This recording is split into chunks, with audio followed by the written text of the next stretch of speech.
that's one of the biggest things about e-commerce is you might get cheap purchases on Facebook ads and cheap CPAs, but eventually CPAs always go up as the product becomes less trendy and as you spend more money on ads. So you really need to focus on getting your average order value up a lot just off their initial order, so then you can afford to spend it on ads.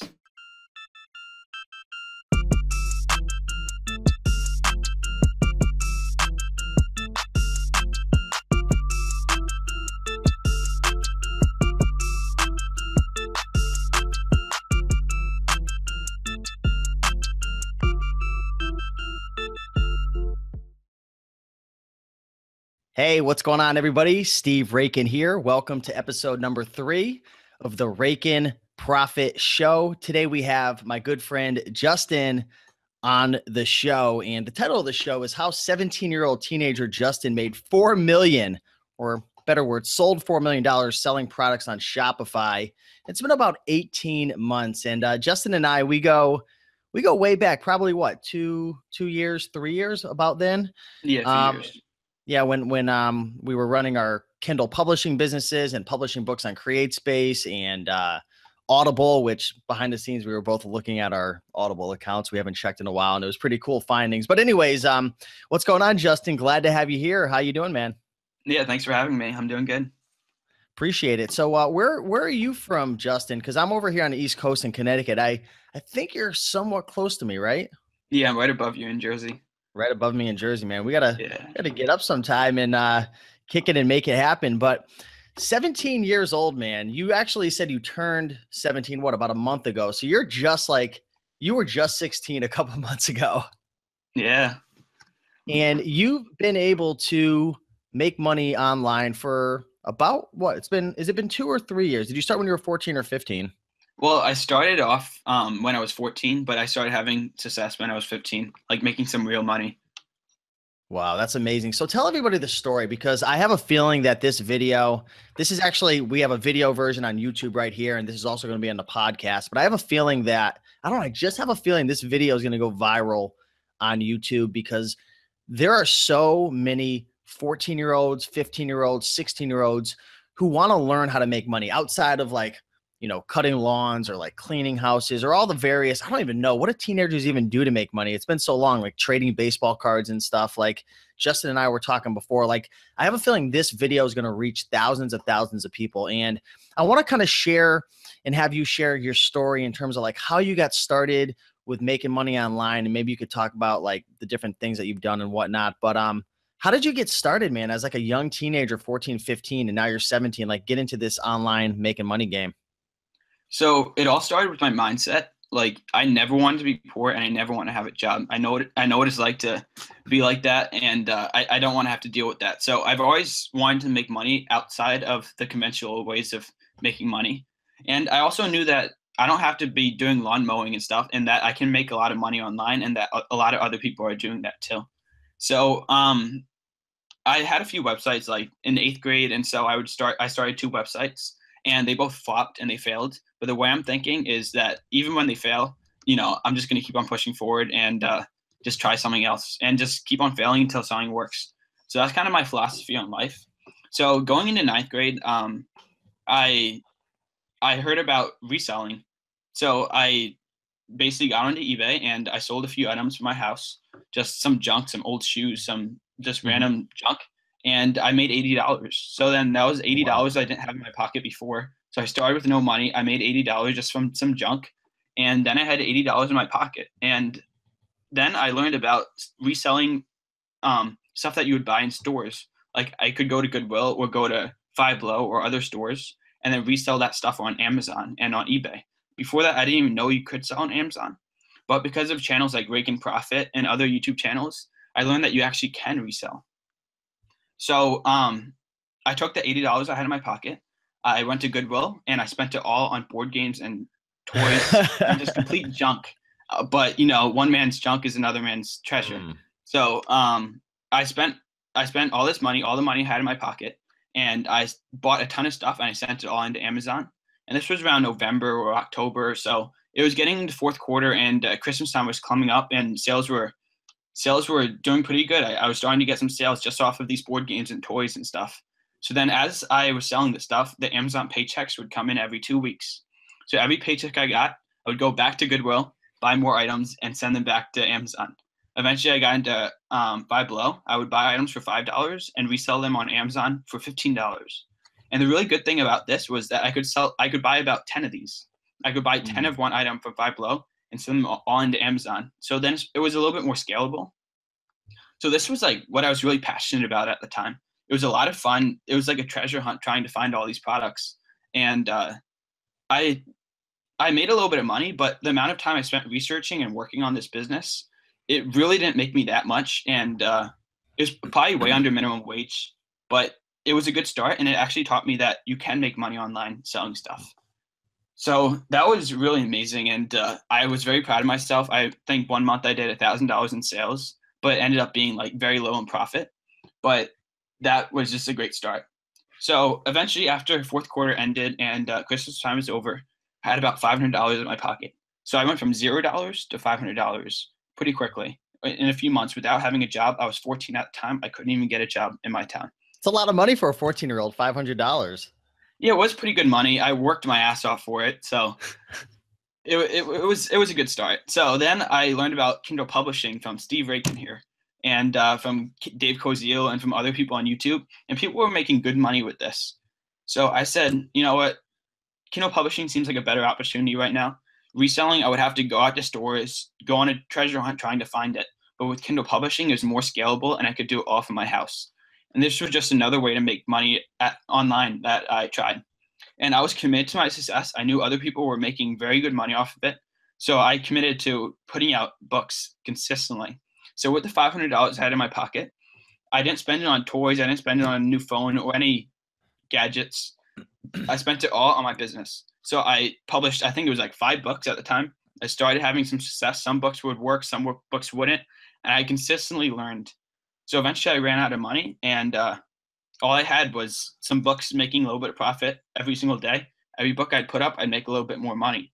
But the thing was, it would take 60 days for the money to hit my bank account from Amazon. So in the meantime, I just had to spend that time learning. So it was a blessing in disguise. I just really, really worked on my books and I just researched a lot. So eventually I got pretty good at this. So every single paycheck I'd get from Amazon, I'd instantly get my ghostwriters and graphic designers to work together. And we'd put up another book on a topic people were searching for. And then I'd reinvest all my profits back into getting more books. So this was a good little business. And every time I get a paycheck, I'd reinvest it. And I did build up my income pretty high, probably to maybe $2,000 a month in revenue.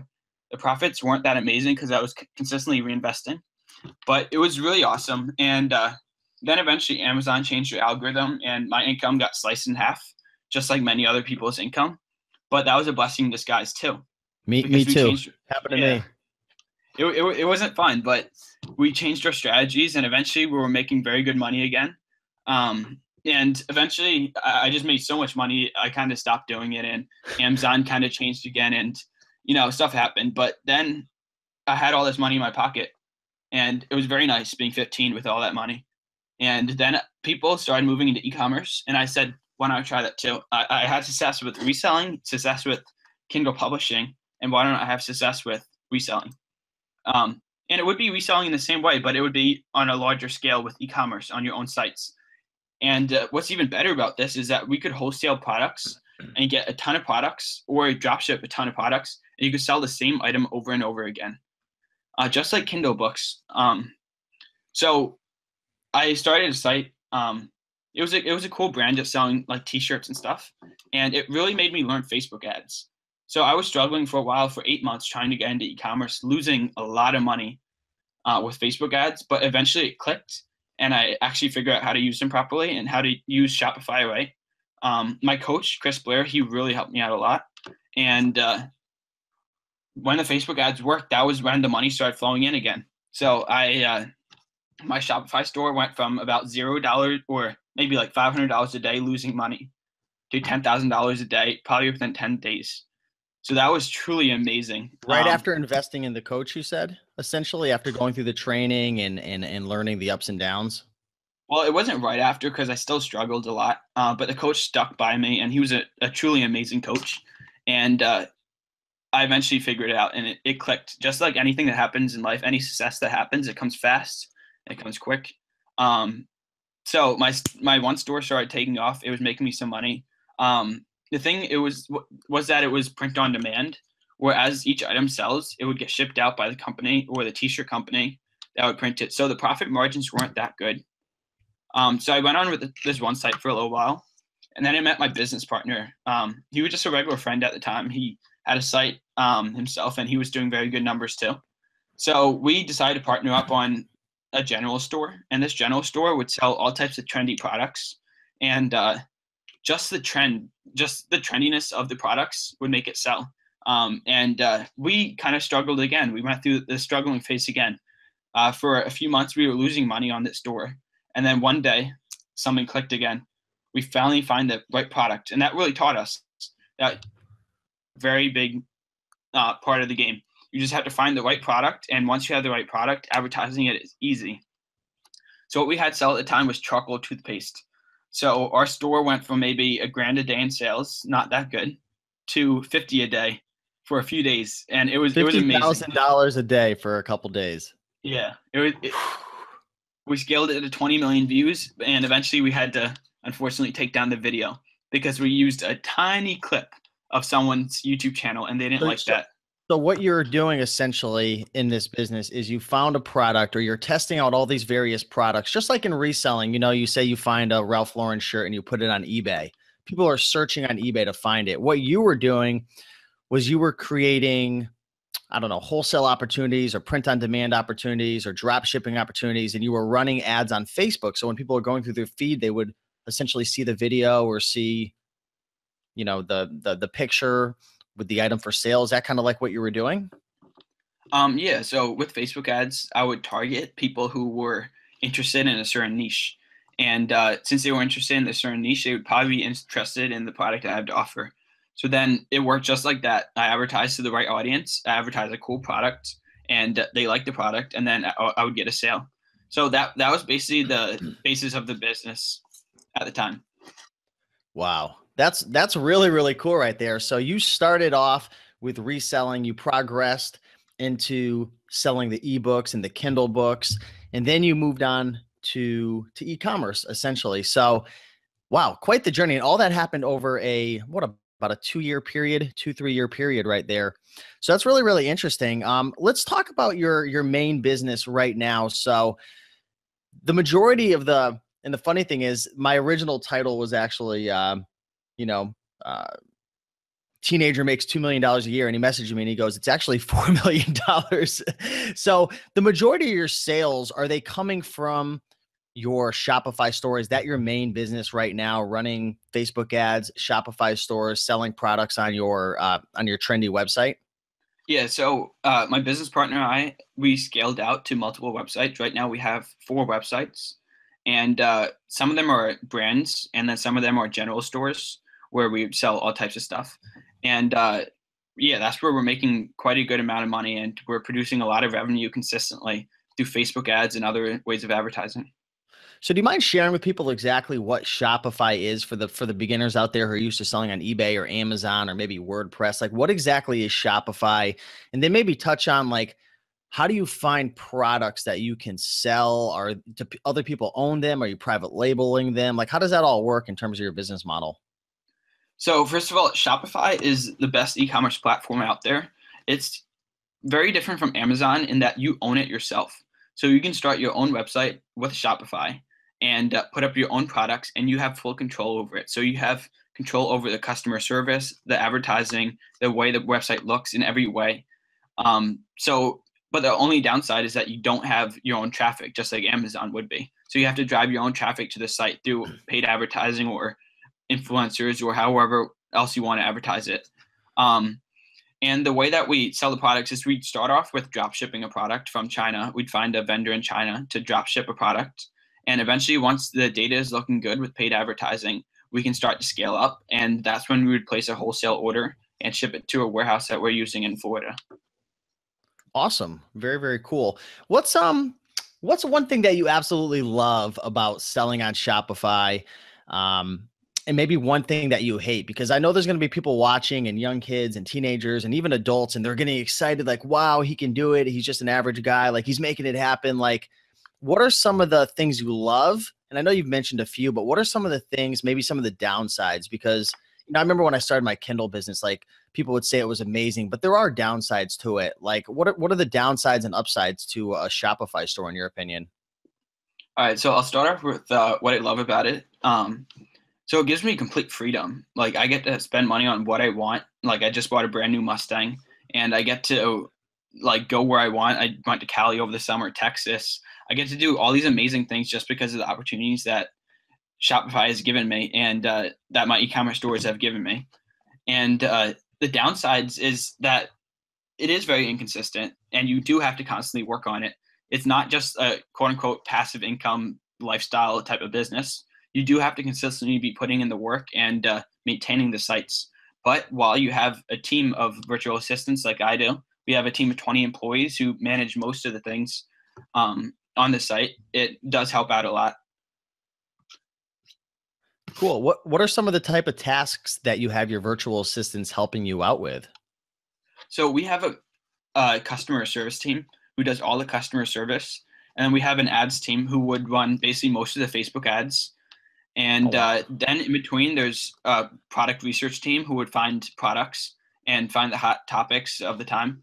And then there would be a product uploading team who would upload products and test out products. So the product research team would work with the product upload team, and the product upload team would work with the Facebook ads team to test products. So there's a whole system. So then we can we can work very fast and find the right products and the new hottest trends. What do you use to manage all these virtual assistants? Because I have three main ones that I work with, and then a couple other ones for odd ends, like graphic design and various tasks like that, podcast editing and stuff. But how do you manage a team of 20? Because I can see that becoming very, very confusing. Do you have any systems or softwares that you use? So we like to stay organized. So we use Excel, or what you call it, Google Sheets. We use Okay. that for everything. And then we also have Slack, which keeps everything organized.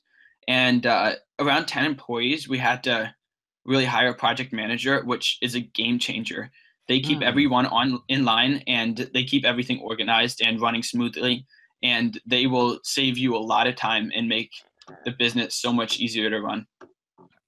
Cool. How would you recommend the viewers right now if they want to start their own Shopify store, if they want to, because let's be honest, a lot of people who are watching the Raiken Profit Show and my channel, they're gonna probably be people who are maybe new to selling on eBay, maybe they're intermediate, advanced Amazon FBA, and that's great. But I notice a lot of people, they want, like you were mentioning earlier, like you were making good money, but you weren't making a ton of money for the time you were putting in, and you wanted to scale. You wanted to have more freedom to travel and different things like that. So how could somebody who's coming from that reseller world transition over to, starting a Shopify store? Like, do you have any advice for how viewers can get started? Well, you definitely need a coach. Don't try to do it all by yourself, and don't try to figure it out, because the money you spend trying to figure this stuff out, you could have just spent on a coach, and you would have saved a lot of money if you just had someone off the beginning telling you what to do. Before I hired my coach, I didn't know what I was doing, and I lost a little bit of money. But then my business partner, who was just a friend at the time, he really convinced me to hire a coach. He was 5 grand, but it was one of the best 5 grand I've ever spent, because it just steered me in the right direction and got me on track to building $1 million business.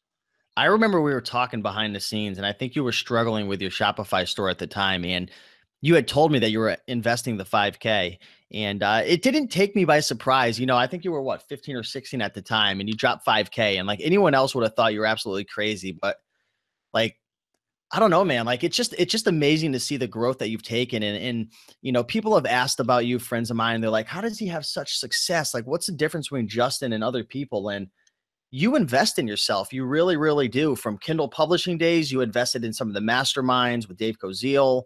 You invested in the coach for 5K. So I think that's like a game changing tip right there. What advice would you give to some of the teenagers who don't have 5 grand? Maybe they don't even have $500. Like, are there any, you know, um, tips for how people could learn Shopify if they don't have a lot of money to invest and they're on a budget? So I came from that same exact position, having no money, and I would not recommend starting a Shopify store without having at least a little bit of money to invest. So I'd suggest starting with something smaller, such as reselling, or maybe you can try some Kindle publishing or something that you know that you can make money consistently, or even get a job. Just have some income flowing, so then you can invest it in your business, and that would really help save you a lot of time and hassle. Do you So have once you any? have a little bit of money, then you can like test out Facebook ads and start small. Mhm. Don't start spending a lot of money real quick because you can lose a lot of money a lot faster than you think with Facebook. Yeah, I have a Shopify store myself, and when I had first gotten started running ads, I blew a lot of money. But I remember you giving me advice and Dave giving me advice. You're gonna have to. I think you were telling me like you have to blow like $1,000 to really learn it. Like, and it was kind of true. Like after I blew somewhere around like $1,000, like it started to click. It just clicked, and it started to work. So that's good advice there. What about any resources that you have, free Facebook groups, YouTube channels, courses, anything that can help people to learn Facebook ads, to learn how to set up a Shopify store? I know you just came back from I believe what Ezra Firestone's conference. Yeah, that Any was in resources you can August. share? Um, so resource wise, I think just YouTube. You can learn a lot of stuff on YouTube. You definitely need a coach, and having a good up to date mastermind where you're all trying to improve on yourselves and really grow your businesses. That is a game changer. Just be constantly networking with people, and you never know how someone could help you out or the one idea that they could give you that could make you hundreds of thousands of dollars. How have you been able to find people to network with? Has it been just hanging out in Facebook groups, helping people and asking questions? Like how have you been able to build relationships and mastermind and you eventually were able to find your business partner? Any tips for that for young guys, young people?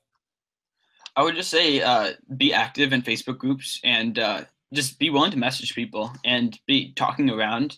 Networking really isn't my strong suit, but just meet a few people and then those people can introduce you to other people. Like my business partner, Brandon, he's a real networker. He meets so many people and he knows everyone. So networking is not really my strong suit, but because I know Brandon, I have all these connections through him. So it really works amazing. Let's talk about what are some things that are actually working right now and things that aren't working, because in business, things are always changing, especially with Facebook ads, right? They're always changing. There's new things that are coming up. There's things that are working that are not working. Let me ask you, Justin, what are one or two things that are working really, really well in your Shopify business that's helping you to generate sales? So having proper email marketing is working amazing. About 25% of our revenue comes just from email marketing to our previous customers. So it's very important to have a lead gen pop up or some type of lead gen form on your website so then you can collect emails even before the sale happens. And then once the sale does happen, or even before it happens, make sure that you have some good upsells going along with the product. So someone might spend $8 in revenue to buy, or you might spend $8 in ad spend to sell a $16 product, where you Mhm. get a 2 return on ad spend. But then after the sale, if you have 3 upsells and they take an upsell, that $16 order could become a $30 order for the same amount of ad spend. So then you instantly have a lot more money to work with advertising and also as profit. What do you use for your email provider? I'm going to guess Klaviyo. Well, yeah, we use Klaviyo, but we work with an agency called E2 Agency, and they're the best email team in the world. They make us a lot of money. We spend like How 10 does that grand. work? I've never heard of it. So for each store we'd spend a few grand a month just to get them to manage the store's email, and they do everything. They have amazing Really? sequences going. So in total, across all our stores, we probably spend 10 grand a month just on email marketing services, but they make back way more than that. Wow. So that's called E2. I'm going to write that down. What's it called again? Yeah, E2 Agency. E2 Agency. Really, really cool right there. I didn't even know a service like that existed. What else is working really well? So you said email marketing, which I know for a fact is it's one of the best things to do, because the cool thing about email marketing, once you have them on the email list and you make the sale, you can do all different, you could sell to them again. You could retarget them with all different types of things. Well, also using some type of funnel software for your store. So right after the sale, We use CartHook for a lot of products, and basically what would happen is they would close a sale on Shopify or through the CartHook checkout, and then after the sale, it says, "Do you want to add this item to your order? Do you want to add this item to your order?" So then they can, with one click, just add it to the order, and that really increases our average order value a lot.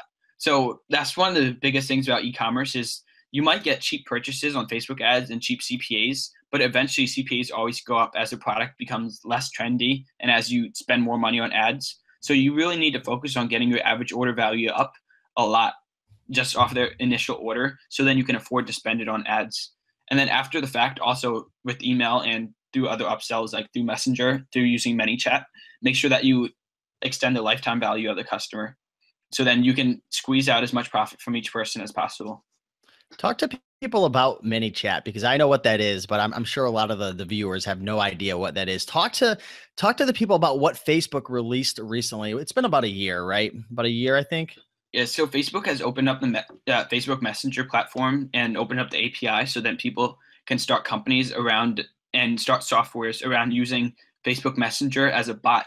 So there's a lot of amazing things that come out of that. So one of the websites that we use that's come out of that is manychat.com. And it basically would let you make your messenger into a bot where they can message a messenger as a help desk, but you can also have it as just like an email service. So then you could set up sequences and stuff like that so that you can automatically advertise to people's phones right through Messenger. How And the cool is open that, rate, man? yeah, it's awesome. And the open rates can be 90% or more just because everyone opens their messages. When you look at email, maybe the open rate might be 25%. That's insane right there. Let's talk about the other side of the coin, Justin. What are some things that might have been working a couple of years ago? You know, maybe somebody's watching and they have an old Shopify store and, you know, whatever. What are some things that maybe were working for you a couple of years ago but aren't working anymore?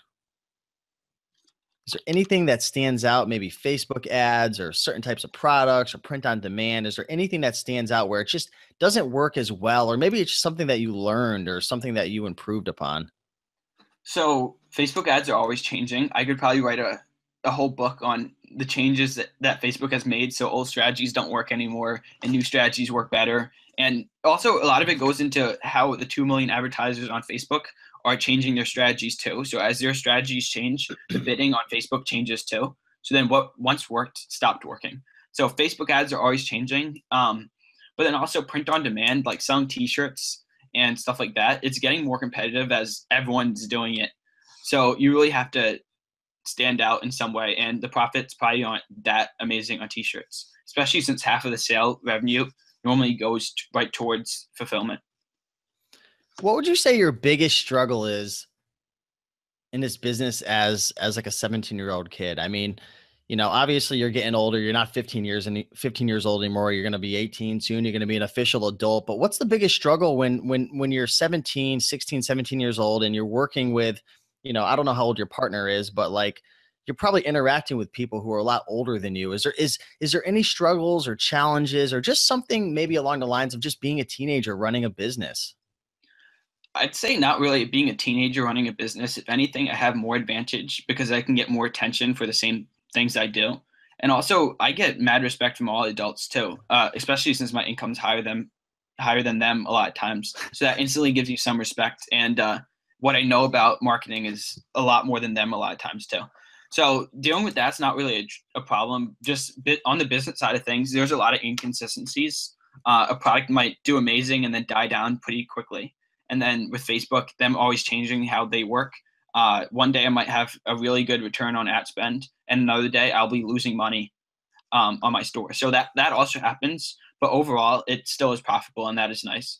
And the next thing is that sometimes, like if I work too hard all at once, you know, my life balance can fall off a little bit, but I always get that back on track. So I'm living a pretty great life right now. It's pretty balanced at the moment. Tell me about that Mustang that you mentioned earlier, man. Yeah, I just bought a brand new black Mustang convertible in 2017. Ooh, Yeah, wow. What was that like? Have you I'm like so out of the loop with like when the school year is, but have you been driving it to school? yeah, I drive to school every day. I think Oh I've won in man. the car competition. Oh, what was that like the first time? Bring me back to that memory. The first time that you got in that car and you like drove up to school and like maybe kids were looking like what was that like? You would think that it would be the most amazing thing ever, but I guess the initial impression that people have is, well, that's a nice car. And the second thought is, he must have a rich dad. Ah, did you tell any of your friends that you bought it with? Well, I don't know if you bought it with cash or not. I'm gonna Well, assume yeah, you I did. did buy it in cash. Just, Did did you have any close friends who you told that to who maybe, I don't know, aren't the closest of friends? They don't really know what you do and stuff. Like there's gonna be people watching, like there's no way he's 17, just based on the way you're talking. Um, that are listening on the podcast. Come over to YouTube. You'll see his face. He's a young guy. But are there any friends of yours or like family that are just kind of like in disbelief, like this kid's selling drugs? yeah, I tell everyone that I bought the car in cash. So half of people that I know, they think I sell drugs. Another probably 25% of them probably they think I'm still selling on eBay or something, or Amazon, because I don't want to really explain the whole e-commerce process to everyone I talk to. And then the rest of the people I know, I've actually explained what I do to them. Do you have any kids at your age that are just like maybe they're smart, bright kids and like they realize that you're like in the 1% or less, like having success online, making money? Like, cause you see all the other kids your age, they're all working jobs, right? Or maybe they're not, or they're playing sports or just focusing on getting ready for college. Like, do you have any kids that have like come up to you and they're like, they really are trying to learn and like you've taught them? Or is it just very hard to find somebody your age who has the mindset to do it? What are your thoughts on that? Well, yeah, most people's mindsets are that they're getting ready for college or they're trying to, work at their job to make money, and their mindsets aren't really focused on trying to make money outside of jobs. But there are those kids that I do meet who most of the time they're inspired by my success. And like one of my closest friends is trying to get into some Shopify now because he has been inspired by what I do. And his mindset is that you can make money outside of a job and that, college is a waste of time if you know how to do that properly. Do you think you were born with this mindset? Like, I know I watch a lot of Gary Vee and he talks a lot about like you're either born an entrepreneur or not. It's just like you don't just have like entrepreneurial tendencies. Like would you say that you were always kind of like a hustler and like you worked hard and like, cause I could tell like you're very analytical, you take action. Like as I notice a lot of adults and myself included, like we'll let fear get in our way and we'll overthink things. And I'm sure you notice that too, interacting with a lot of adults, like they just overthink things, right? Um, what do you think the big difference is? Like, what are your thoughts on that? So I was not born an entrepreneur, and I was not born all that bright either. I'm just an average guy. But through the books that I've read and through the people I've talked to, it's changed my mindset completely. The first business book that I really read was Rich Dad Poor Dad, and that kind Mm. of it really changed my life. It changed how I think about money, and it changed how I viewed poor people and rich people. So poor people would focus on getting a job and working more to make more money off of that, but rich people would focus on making money outside of a job. And once you stop focusing on getting a job and working at your job and you start focusing on other opportunities, that's when you can make some real money. And then other books that have taught me how to think big and just have big goals and take massive action on them and just not doubt yourselves and not doubt your abilities. Um, and just people I've talked to, just it really has inspired me and changed the way I think so that I'm able to have success. But Is it I still do have doubts and stuff of how much money I can make or you know all that stuff. so? How do you deal with that when when you're faced with a doubt, like with a negative belief? You know, I've dealt a lot of with like confidence issues and like, am I deserving of it? And just like maybe I'm not like I have some limiting beliefs, like I'm not smart enough, like it's going to take too much work, like different things like that. How do you deal with those voices? Because we all have those negative thoughts that come in our mind. Like, how do you get past it when they come in your mind and say, you know, Justin, like you can't make any more money or you know, whatever it is, like how do you cope with all that and get past it? Well, you first of all have to call it out for what it is. It's BS, and you realize like I've already done much more than I've ever thought I could do. And if you would have told my younger self that I would have had the success I've had now by the time I'm 17, I would have said you're lying. But I've already done way more than I've already thought I could have done. So I know that I'm still capable of doing a lot more than I think I can do. So just calling out that all these doubts, they're just BS. And then also taking massive action on your goals and just working hard to make progress. And once you're seeing the progress and once you're seeing the success, all the doubts will go away. What is your total amount of sales that you've made on Shopify and in how long? Like the official, do you know what the official number is or? Well, it's across 5 stores, so I would have to add that up. But across my personal store plus my business partner and I store and a store that I'm partnered with 2 other guys on, it's around 4 million over the past Wow. 18 months or so. That's amazing. So you just think of that anytime you have doubts, you're just like, wow, look how far I've come. Because I don't know many people who can say that. So that's pretty cool. If you were to go back maybe 18 months ago, 24 months ago, and if you were to give yourself one piece of advice based on what you've learned over these years and everything coming from today, like what's one piece of advice you would give yourself? Maybe a mistake that you were making or something you wish that you were doing based on what you've learned. So 18 months ago, when I was getting to Shopify, the first tip I would tell myself is, so you have money from Kindle, be smart with it. And just like, even if you have money in the bank or a good savings account, don't think that you have to blow it all just to start a new business. Still start from the bottom and bootstrap everything, because you will spend a lot Mm. more money than you ever think you could have starting something new. And the next thing is hire a coach right off the bat and constantly research and make sure you know what you're doing before you start spending money on ads. How did you find your coach again? I don't know if we talked about that. Was it just from networking with people and somebody just dropped the name? Because I know a lot of people are going to watch this and they're going to be like, I want to find a coach in whatever particular area they're focused on, whether that's Shopify or eBay. Like, how did you find one? So I was networking with a bunch of entrepreneurs who were getting started with Shopify too, and some had some success. And it seemed like all of them were talking about one coach in specifically, and his name was Chris Blair, and he was a very good coach, and he really helped me out a lot. But even if you do end up having a bad coach, there's always more out there that are Hmm. great coaches. Cool. Hey, what are your thoughts on the sustainability and the long-term growth of Shopify? You know, there's a lot of changes going on all platforms, right? When you're on a third-party platform or you're any business, I mean, they have changes, there's ups, there's downs, there's different things like that. Do you see this business being something that is going to be profitable and lucrative 2 years, 5 years down the road? I know there's no guarantees, but what are your thoughts on the future and the growth of Shopify in your particular business? Well, Shopify is just where we host the website on. Mm. You're basically talking about the future of e-commerce, and that's only up. People, more and more people are spending more and more money online, and new countries are getting online now. So the market's only expanding, and e-commerce is taking over everything. So as long as people are still spending money online, they will. I'll still be making money off of whatever they want. And there's always new trendy products that I can find and make money off of, and build businesses off of it. Do you have an end game or like an end goal or some type of goal of I want to make this much money or I want to do this or do that? Is there anything that stands out in your mind, like anything that's driving you? So I typically take life one step at a time, but I do have some goals. So by the end of this year, I want to be a millionaire, and then I also want to make $6 million and put that into some type of investment fund, so then I can get a 250,000 a year passive income for life. And at that point, I might decide to retire, or I could just continue doing business, or I think I might be a philanthropist or something along those lines. Oh, But I don't really have that's a cool. plan for anything.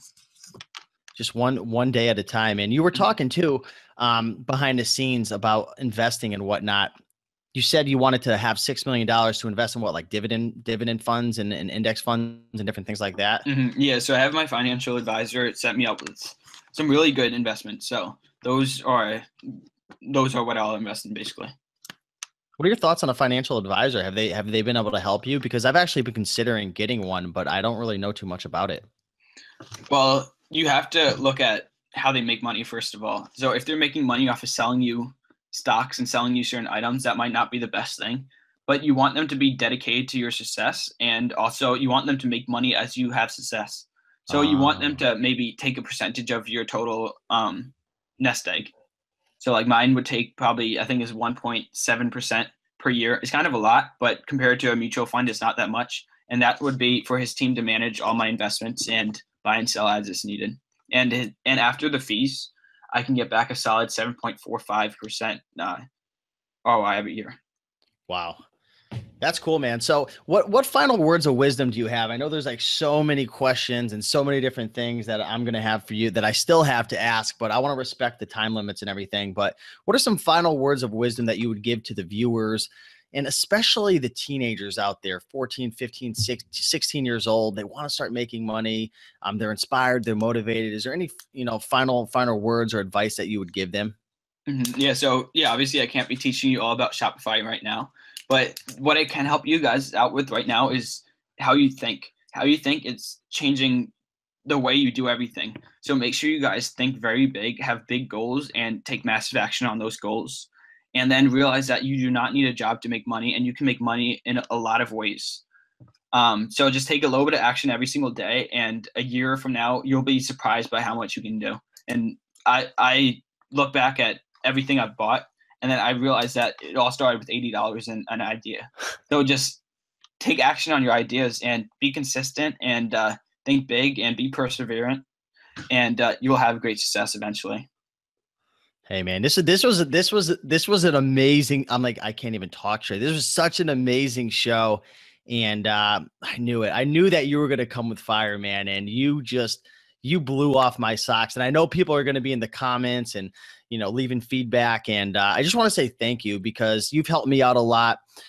You've helped me with my Shopify store as well. And you've always taken time to just network and give back. And man, I appreciate what you're doing. And, hats off to always just making progress and taking risks and going for what you dream in. And it's awesome to watch your progress. So thanks again for coming on the show, Justin.